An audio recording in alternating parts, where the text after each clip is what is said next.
한국인 비빔밥 보면 먹는 것도 쓰레기 같고 이기적인데다 길거리도 엉망이라는데 그런 나라를 꼭 가야 해. 아니, 중국 선수들 응원하러 가야 될 거 아니야? 우리 중국인들 힘을 보여주자고. 여기 북경의 한 강의실에서 여학생 2명이 한국 원정 응원에 대해 얘기하고 있습니다. 그런데 중국 대표 응원단으로 한국에 도착해놓고 막상 한국인이 되고 싶다고 절규하게 되는데요. 그녀에게 어떤 일이 있었던 건지 오늘의 사연을 들어보겠습니다. 안녕하세요. 저는 이번 한국 경기에 원정 응원을 왔었던 정상이라고 합니다. 저는 중국 북경대학교에서 자동차에 관해 연구를 하고 있는 대학생이에요. 제가 자동차를 연구하게 된 데에는 제 목숨이 위태로웠던 한 사건 때문인데요. 제가 어렸을 적에 차 사고가 크게 한번 난 적이 있었어요. 조금 더 빨리 가겠다고 추월하는 차량 하나 때문에 고속도로에서 사중 추돌이 났던 큰 사고로 하마터면 죽을 뻔했죠. 안타깝게도 그때 사고로 목숨을 잃으시거나 크게 다쳤던 분도 계세요. 그런데 천만다행으로 저희 가족은 부상이 크지 않았어요. 아버지는 그게 전부 다 저희 차 때문이라고 하셨어요. 저희 차는 스웨덴에서 만든 V회사의 차량이었거든요. 그 차량 자체가 원래 탑승자를 잘 보호해주는 걸로 유명했는데 직접 사고를 겪어보니 정말 다르긴 다르더라고요. 저는 그때부터 어린 나이였지만 자동차에 대해 관심을 가지기 시작했고 자연스레 자동차 연구를 해보고 싶다고 생각하게 되었어요. 그래서 대학에 와서도 자동차에 대해 연구하는 게 정말 잘 맞고 재밌었어요. 중국 최고의 북경대학교에 다니는 것도 나름 자부심이 있었죠. 그런데 어느 날 저와 같은 과에 다니는 친한 친구 왕쯔가 한국과 하는 축구 경기가 서울에서 열리는데 원정 응원을 가지 않겠냐고 제게 물어보더라고요. 여기서부턴 제가 한국에 가기 전 들었던 생각인데 지금은 완전히 달라졌다는 걸 감안하고 들어주세요. 그때 저는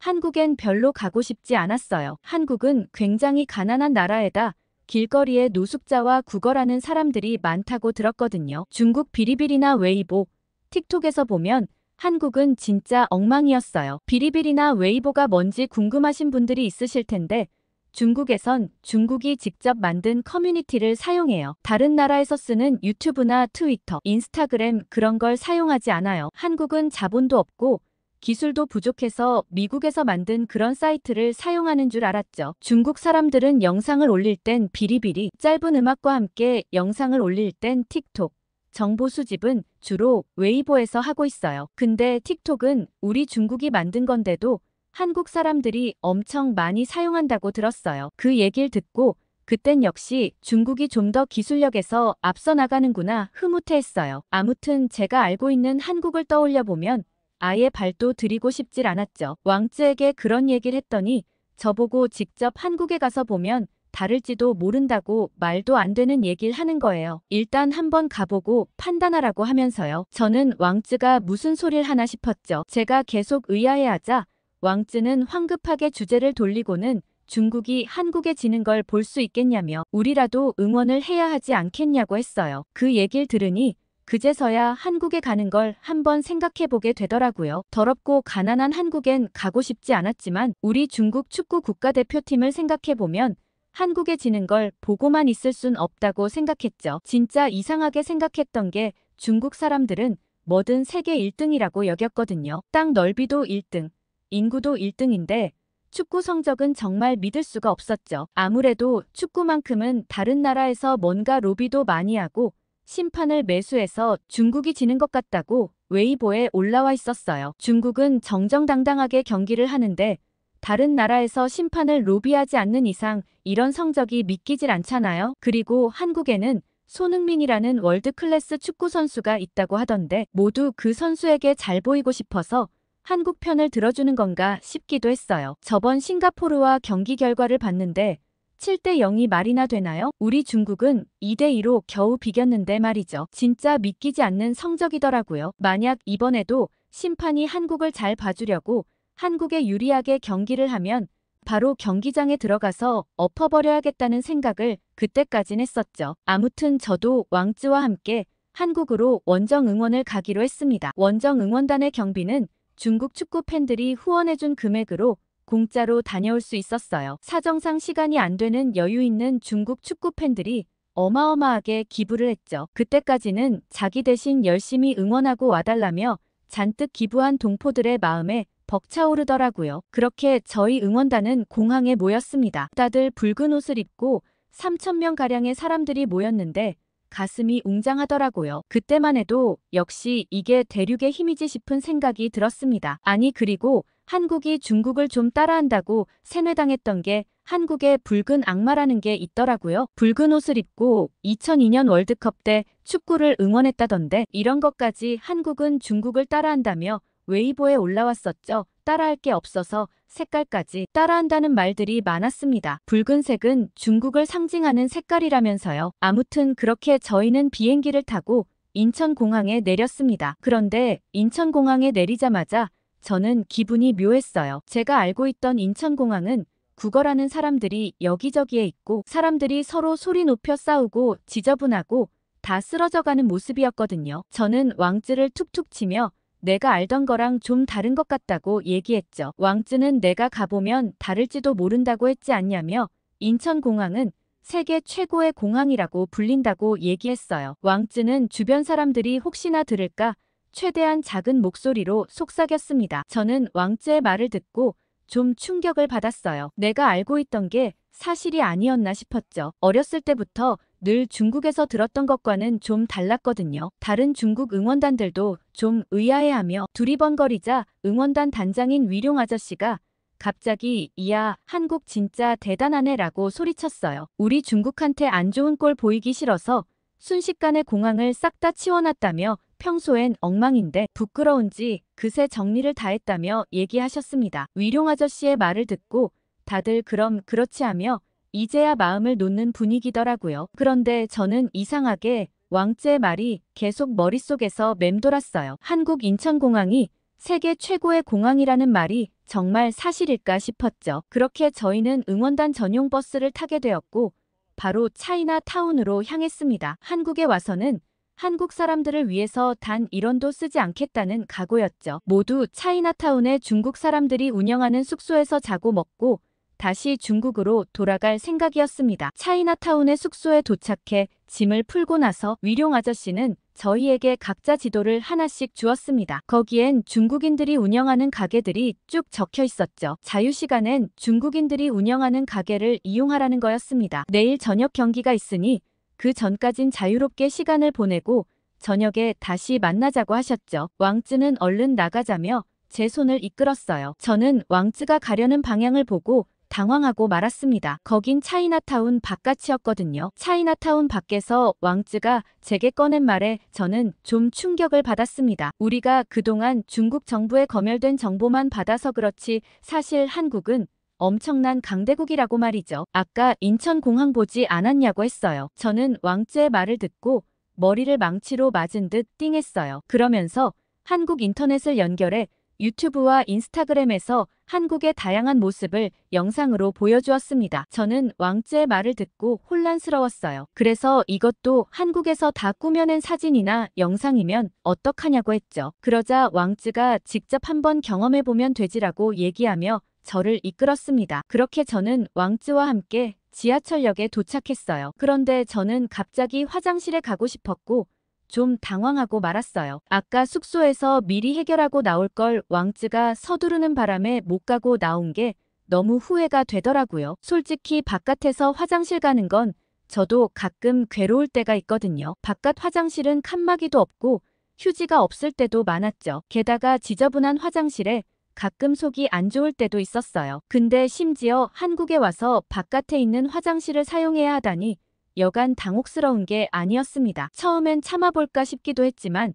언제 다시 숙소로 돌아올지도 모르고 어쩔 수 없이 화장실에 가야겠다고 생각했죠. 왕쯔에게 나 큰일 났다고 화장실에 가야겠다고 했어요. 왕쯔는 지하철역에 화장실이 있다며 같이 화장실로 향했습니다. 저는 화장실에 도착해서 감탄하고 말았어요. 급했던 것도 있고 화장실을 한번 쭉 둘러봤죠. 이게 공중화장실이 맞다고 정말 깨끗한 모습에 믿기지 않더라고요. 그러고 나차하고 다시 볼일을 보러 들어갔는데 칸칸이 막혀서 개인적인 공간을 보호해주는 것도 놀라웠는데 휴지도 넉넉하게 들어있었어요. 더 놀라운 점은 이렇게 많은 사람들이 사용하는 공간이 너무 깨끗하다는 것이었어요. 중국에선 솔직히 상상도 할 수 없거든요. 중국 사람으로 다른 건 그래도 괜찮은데 화장실 쓰는 건 저도 어떻게 좋게 말할 수가 없을 지경이죠. 그런데 도대체 한국은 어떤 나라길래 다 함께 쓰는 화장실이 이 정도로 깔끔할 수 있는지 놀라웠습니다. 어쩌면 정말 왕쯔가 했던 말이 맞는 걸지도 모른다는 생각을 했어요. 왕쯔는 이제야 자기 말이 좀 믿기냐고 했죠. 저는 그럼 제가 알고 있는 게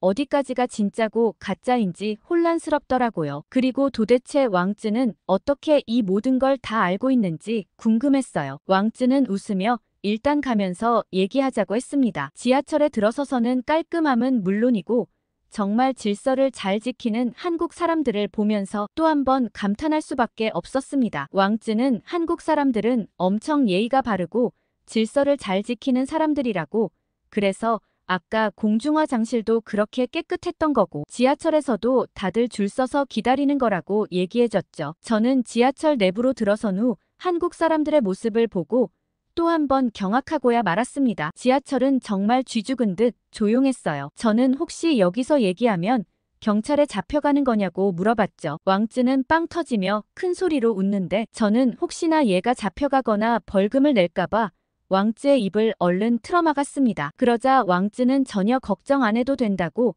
서로 방해가 될까봐 최대한 조용히 가는 거라고 얘기했어요. 저는 이건 중국이랑 달라도 너무 다르잖아 라고 말할 수밖에 없었죠. 중국에선 어딜 가나 하고 싶은 말은 다 해야 하는 게 맞는 거라고 배웠거든요. 그런데 그것도 때와 장소를 지켜야 하고 서로 그런 것을 지킬 때 평화로울 수 있다는 걸 한국 지하철에서 처음 배우게 되었습니다. 이렇게 조용히 이동할 수 있다는 게 정말 편하고 놀라웠어요. 그리고 왕쯔는 그제서야 자기 얘기를 시작했습니다. 왕쯔 아버지는 국가 장학생으로 미국에서 공부를 하고 온 적이 있다고 하셨어요. 미국에 처음 갔을 땐 중국을 위해 한 몸 바쳐야겠다며 굳은 각오를 하고 갔는데 정작 중국의 현실을 깨닫고 한동안 방황하셨다고 했어요. 꼭 저처럼 이때까지 알고 있었던 중국의 모습과 막상 해외에서 바라본 중국의 모습은 그 격차가 어마어마했기 때문이죠. 그래서 공부가 끝나면 다시 중국으로 돌아가지 않고 다른 곳에서 살아야 하는 걸까 생각한 적도 있다고 하셨죠. 그런데 왕쯔의 아버지는 국가 장학금을 받고 공부했기 때문에 중국으로 돌아가지 않으면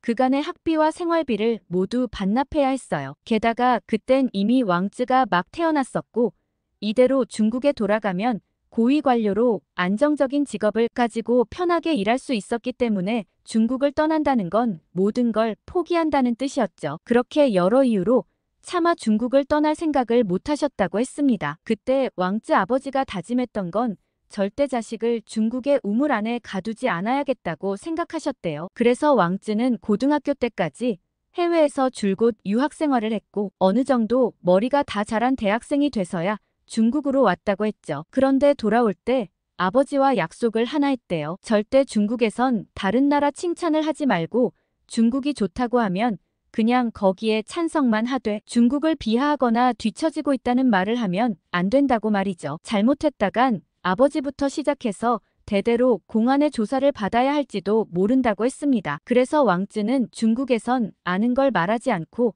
조용히 지냈다고 했어요. 그런데 왕쯔는 저와 가까이 지내게 되면서 친하게 지내는 제가 중화 사상에 빠져 있는 걸 도저히 보고만 있을 순 없다고 했어요. 자꾸 편협한 생각에 빠지는 저를 지켜볼 수 없겠다고 생각한 왕쯔는 이번 기회에 한국에 가서 새로운 세상을 보여주고 싶었다고 했죠. 사실 중국 고위 간부들은 이미 이런 걸 다 알고 있고 그 자녀들도 다 왕쯔처럼 해외 유학을 하는 경우가 많다고 했어요. 그 중에 일부는 진짜 중화 사상에 심취해 해외에서도 중국이 최고라고 하는 사람이 있는 반면 왕쯔처럼 다 알면서도 조용히 지내는 사람도 많다고 했죠. 왕쯔의 얘기를 들으면서 한편으로는 중국 고위 간부들이 왜 제대로 된 사실을 알리지 않는 걸까 원망스러우면서도 중국 정부의 강경한 태도를 생각해보면 그런 선택을 할 수밖에 없겠다 싶었죠. 왕쯔와 이런저런 얘기를 나누다가 왕쯔가 이제 내려야 한다며 지하철에서 내리게 되었어요. 지하철에서 내려 밖을 나가는 순간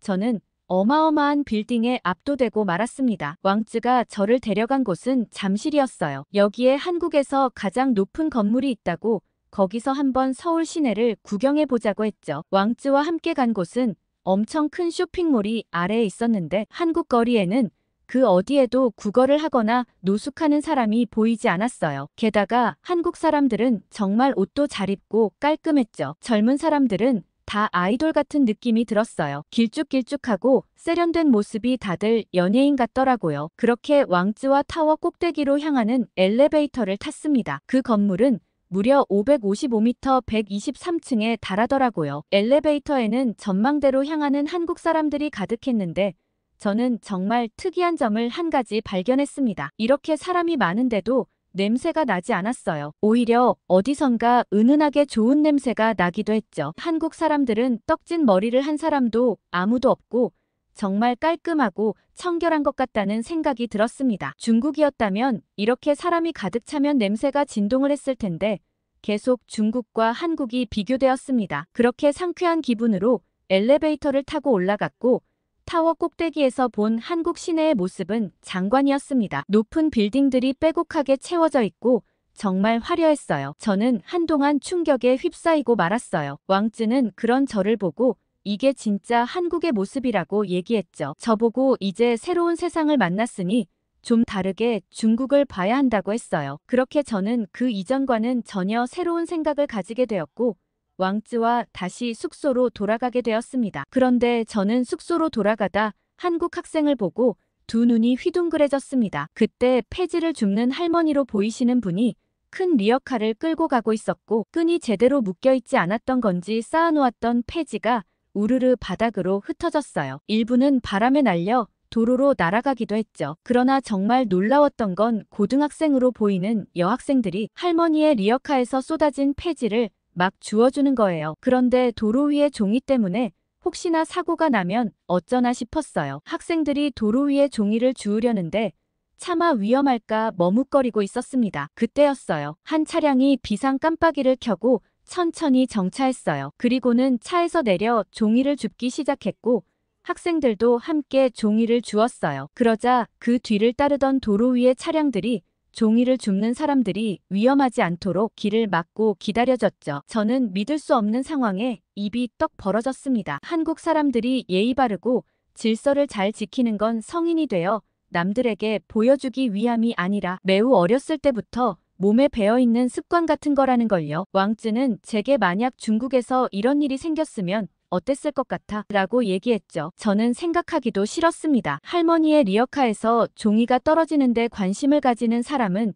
아무도 없을 테고 그 종이 때문에 사고가 나도 서로 욕하기 바빴겠죠. 왕쯔는 한국 사람들의 도덕성은 세계에서도 알아준다고 했어요. 왕쯔의 유학 시절에도 한국 친구들은 친절한 데다 배려심도 깊어 인기가 정말 많았다고 말이죠. 그렇게 한국 사람들의 시민의식에 놀라워하며 차이나타운에 들어왔고 길거리에 보이는 중국 사람들이 좀 부끄러워지기 시작했어요. 방금 보고 왔던 게 아니더라도 제가 보고 온 한국의 진짜 모습은 어딜 가나 질서정연했거든요. 사람들은 교통 질서도 매우 잘 지키는 데다가 마구잡이로 무단횡단을 하는 사람들도 보이지 않았어요. 혹시나 사람이 지나가는 것 같으면 운전자는 속도를 줄여 보행자를 보호했어요. 중국은 뭐든 자기가 먼저여야 해서 무단횡단을 일삼기도 하고 운전을 할 땐 보행자 신경 쓰지 않고 자기 갈 길 가기 바쁘죠. 그래서 정말 무질서한 도로의 모습을 보는 건 일상이었어요. 아마 제가 어릴 때 사고를 당했던 것도 그렇게 막무가내인 중국 사람들의 특징 때문이었겠죠. 그렇게 숙소로 돌아와 침대에 누워 저는 오늘 제게 일어났던 일들을 하나하나 떠올려 보았습니다. 그리고 유튜브에 한번 들어가 봤죠. 중국에서는 접속되지 않는 사이트였지만 한국 와이파이를 이용했을 땐 아무런 제재 없이 들어갈 수 있었습니다. 저는 영어로 한국과 중국에 대해 검색했고 수많은 영상들을 보기 시작했어요. 영상을 보고 나서 정말 저는 기가 막혔습니다. 중국은 서서히 침몰하는 배였던 거죠. 유튜브나 틱톡 대신 중국에서 만든 사이트를 이용했던 건 오로지 검열을 위해서였어요. 저처럼 순진한 중국 사람들을 세뇌하기 위해서였죠. 그걸 저는 중국의 기술력이 뛰어나서 그렇다고 생각했다니 제 스스로가 한심할 지경이었습니다. 그리고 오히려 심판을 매수하거나 피파에 압력을 가하는 건 중국이었습니다. 한국 선수는 손흥민 선수 말고도 월드 클래스 선수들이 굉장히 많더라고요. 그리고 특히 손흥민 선수에 대한 세계 언론의 반응은 놀라웠습니다. 정말 친절하고 예의 바르다는 호평이 자자했어요. 저는 내일 응원해서 이렇게 유명한 월드 클래스 선수의 경기를 직접 볼 수 있다니 가슴이 설레기 시작했습니다. 제가 또 하나 충격적이었던 건 바로 역사 왜곡이었어요. 중국은 한국의 역사를 뺏기 위해 동북 공정은 물론 한복까지 중국 거라고 속여왔더라고요. 저는 이제껏 한푸가 중국 복식인 줄 알았는데 오랜 역사가 있는 한국 복식을 중국 거라고 속여서 학생들에게 가르치고 있었던 거죠. 그 역사도 허술하기 짝이 없어 조금만 해외 사이트를 검색해보면 금세 알 수 있었습니다. 그런데 제가 봤을 때 더 나쁜 사람은 따로 있었어요. 중국의 SNS 스타들이었죠. 그 사람들 중에는 이미 한국에 다녀오고 한국에 대해 잘 알고 있는 사람들도 있었는데 이런 한국의 모습을 보면서도 한국 욕만 해댔어요. 당연히 그렇게 하는 게 돈이 되기 때문에 거짓 정보를 퍼뜨리고 있었던 거죠. 최근에 한국에 가서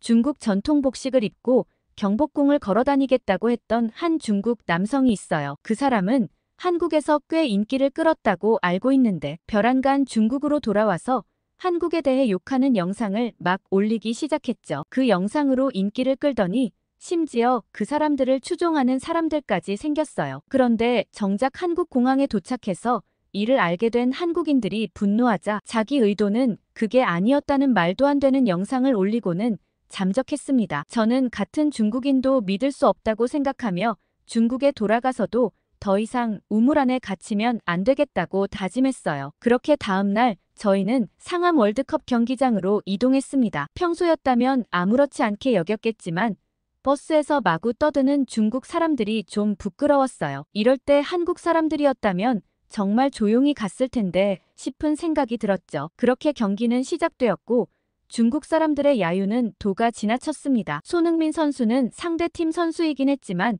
어쨌든 그 선수를 존중해주는 것도 경기를 관람하는 사람들의 예의일 텐데 저희 중국 응원단은 물불 가리지 않고 손흥민 선수를 마구 야유했어요. 그런 반면 한국 응원단은 정말 특이했습니다. 모두들 정말 목 놓아라 열정적으로 응원하면서도 중국 선수들에 대해 맹목적으로 비난하는 모습을 볼 수 없었어요. 그러다 손흥민 선수가 중국 관객들을 향해 3과 0을 내보였죠. 그 모습을 보고 분노하는 사람들도 많았지만 저는 오히려 더 부끄러웠습니다. 어제 알아본 바로는 정말 점잖은 선수라 절대 이런 행동을 했던 일이 없었거든요. 그런데 그런 손흥민 선수가 이렇게 도발을 할 정도였다면 저희 중국 응원단의 행동이 도가 지나쳤던 거죠. 저는 말 못할 부끄러움을 느끼며 슬쩍 자리를 나와 화장실로 향했습니다. 그 자리에 앉아서 같이 야유하는 사람이 되고 싶지 않았죠. 부끄러움을 느끼며 벤치에 앉아 있는데 역시나 질서 있게 화장실에 줄을 서는 한국 사람들이 보였어요. 그리곤 제가 한국 사람이면 좋겠다는 생각까지 들게 됐죠. 왕쯔는 한동안 돌아오지 않는 제가 걱정스러운지